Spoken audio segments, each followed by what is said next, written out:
Hello mate, and welcome to another exciting video on pixel art, and in this one I'm going to do a window to accompany the door that we dealt with yesterday. I will be completely honest, normally I at least have a chance to have a bit of a think about how I'm going to do things before I get started, but on this one I'm 100% winging it, 100%. So let's crack on. So the first thing I'm going to do is, this window is going to be a small downstairs window that's going to go kind of maybe next to the door, or maybe in the sort of same level as the door. So we need to bear in mind that this window is going to be off the floor. So I should really be doing this in a 16 by 16 square, because when you actually load this pixel art sprite into a game engine, it will take into account the areas of the PNG file that have pixels in them, and it'll completely ignore the rest of the pixels. So I don't actually need any white space in this, but I'm doing it to make it easier for me to get the scale right. So we're up against some pretty tight restrictions with regards to what we can and can't do in our sprite, because obviously having such a limited number of pixels and so many small details around a window that we want to fit in, we're kind of going to have to be a little bit selective about what details we include and which ones we don't. So the first thing I'm going to do is I'm going to grab my rectangle, my filled rectangle brush, and I'm just going to draw out a window shape.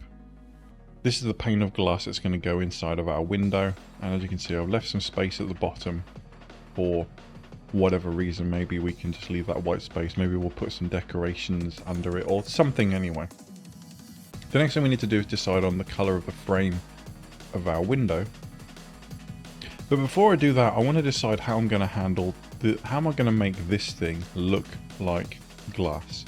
Because as it currently stands, it just looks like a pane of blue. So what I think I'm going to do is I'm going to grab a white brush with very low opacity, maybe 14. And I'm going to come here and I'm just going to draw several... Oh, no, didn't need to do that. Several lines of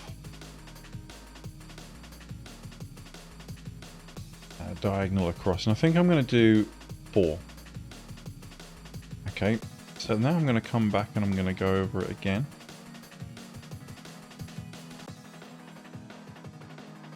But I'm only going to go over the top 3. Now for the top 2.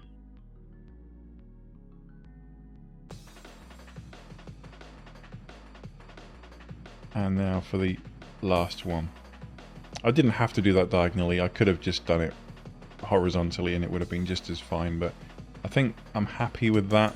And if I think maybe I've gone a little bit overboard, what I can do is I can grab my blue brush, bring the opacity right down, grab my rectangle fill tool again, and I can just go over it and bring it down until I'm happy that it's at a level that looks like a reflection in the window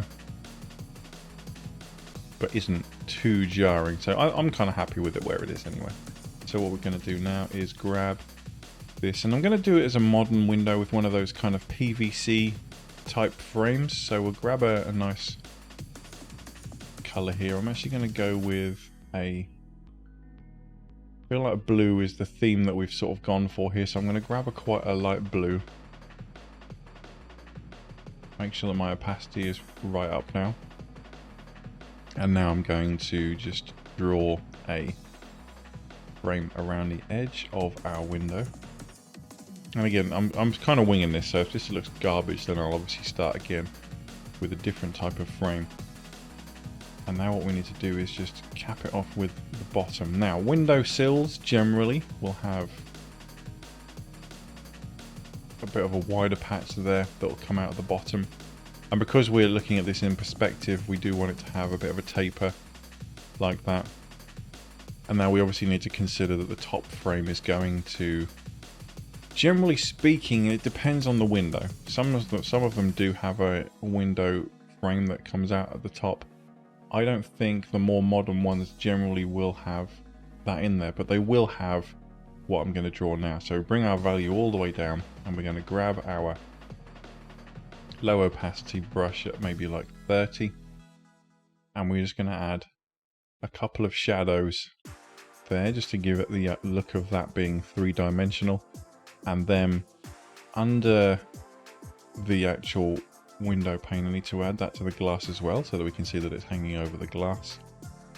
And what I might do is to give it the illusion of a three-dimensional object. What I'm actually going to do is I'm going to draw a very faint shadow all the way down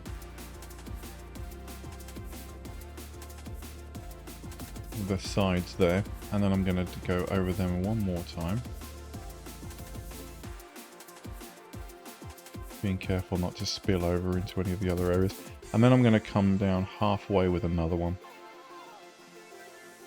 and then that just again that adds to the illusion that this glass is embedded inside a 3D frame, so it's not at the same level, on the same plane as these frames like that. Now where there's a join, I will generally add a shadow in there, and it's a bit fainter. It's still using that same shadow color there, just to signify that we've got our join. So I'm actually going to come across there, and again that just gives the illusion of a third dimension.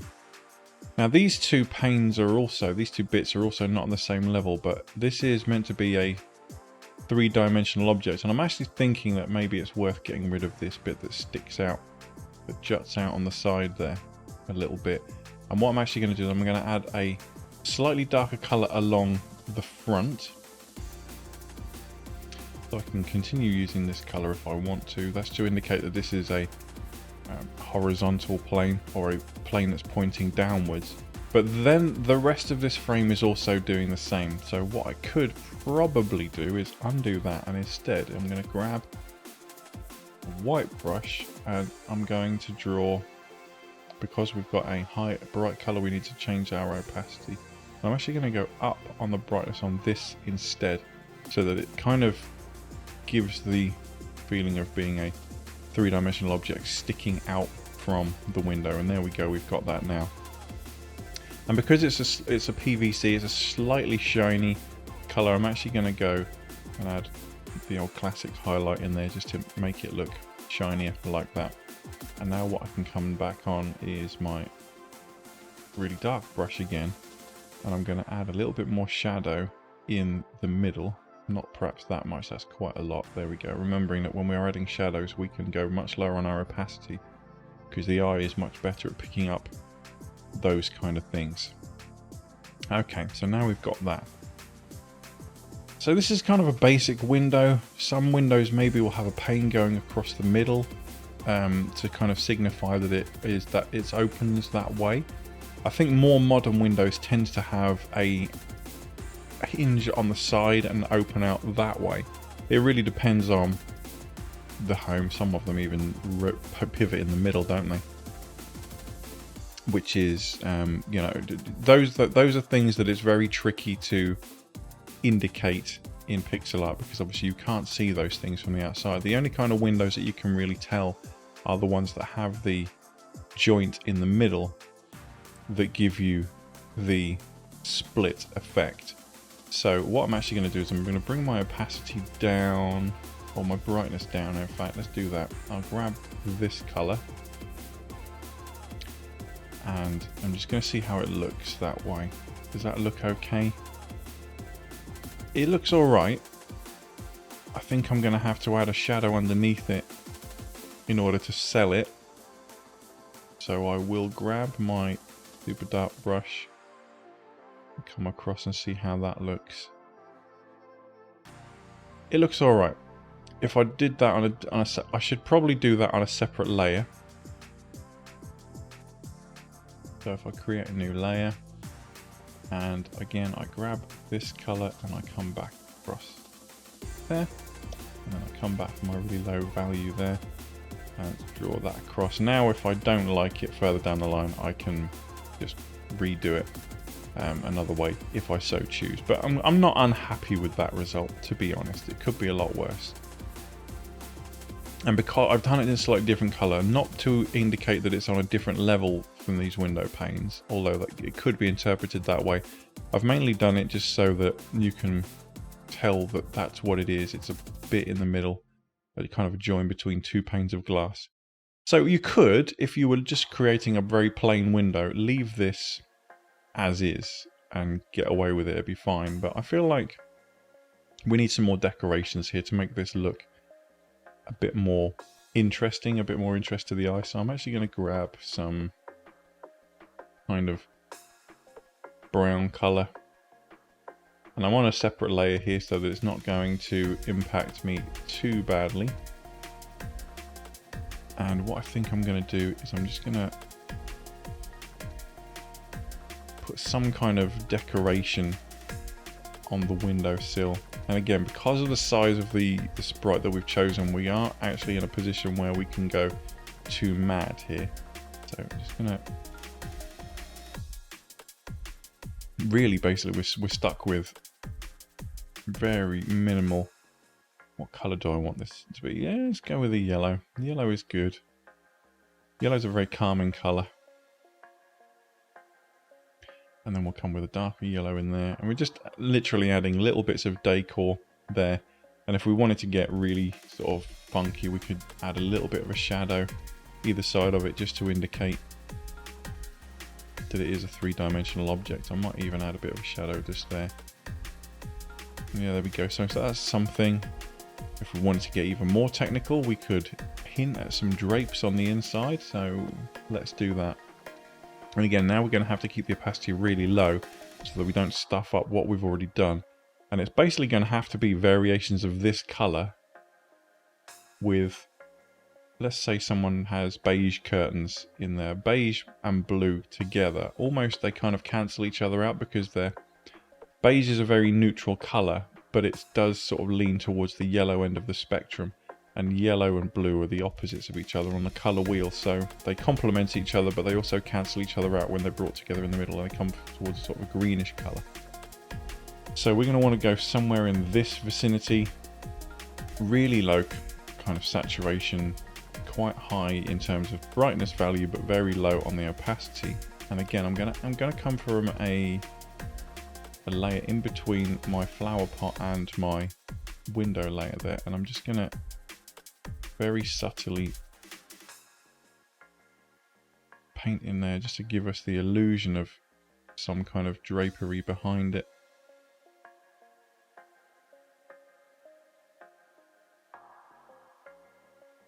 And I think that kind of works.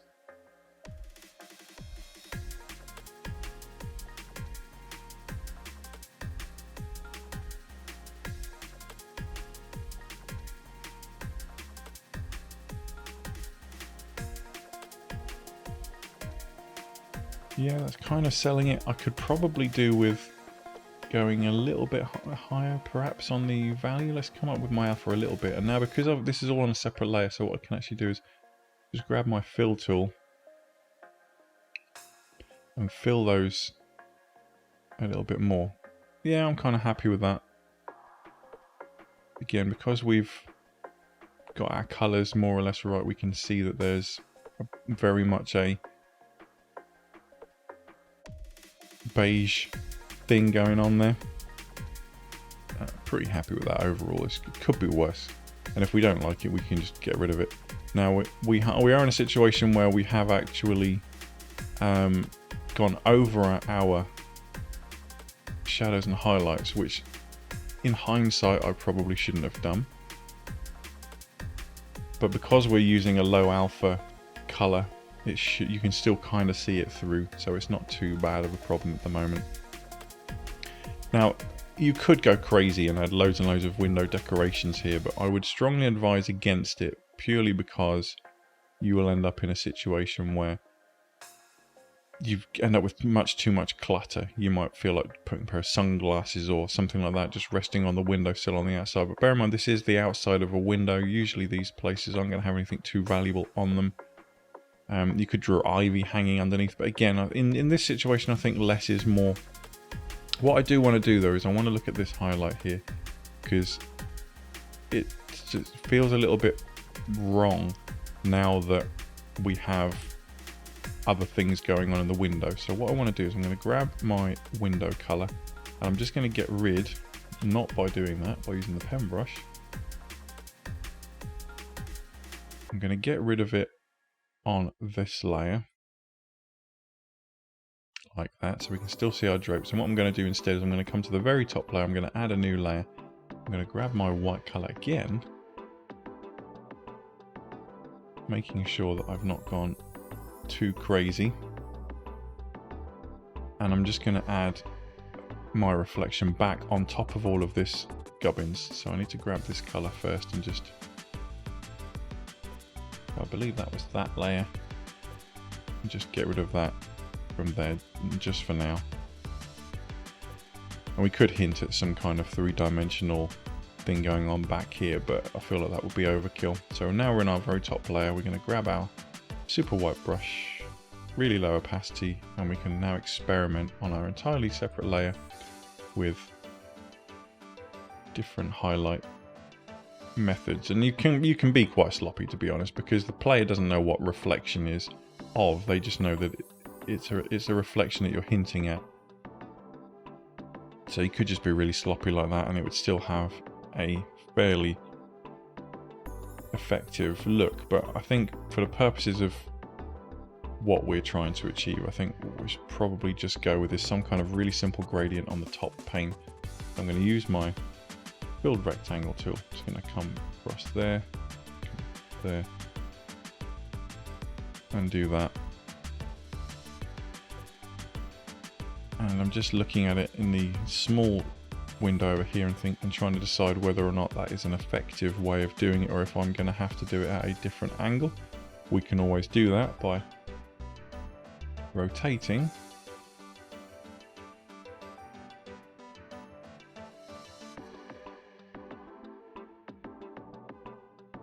See how that looks. That looks better.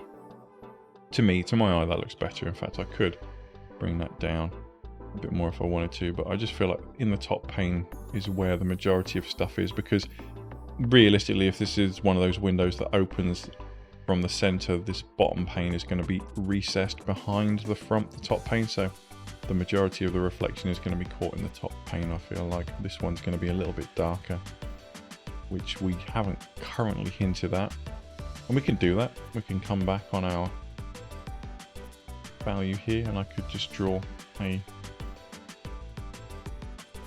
slightly darker square all over that one,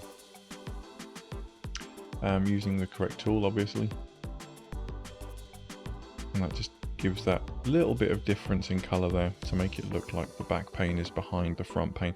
Either way, I think that's a fairly effective window. So the last thing I'm going to do is I'm just going to draw in a shadow. Going to go with one there, a little bit of a contact shadow on the corners there like that, and then because this is a three-dimensional object, we'll add a slightly softer shadow there like that. I think that looks pretty good. So hopefully you found that useful. Let me know what you think in the comments below, guys, and I will see you in the next one. But until then, you take damn good care of yourselves, alright? Bye bye.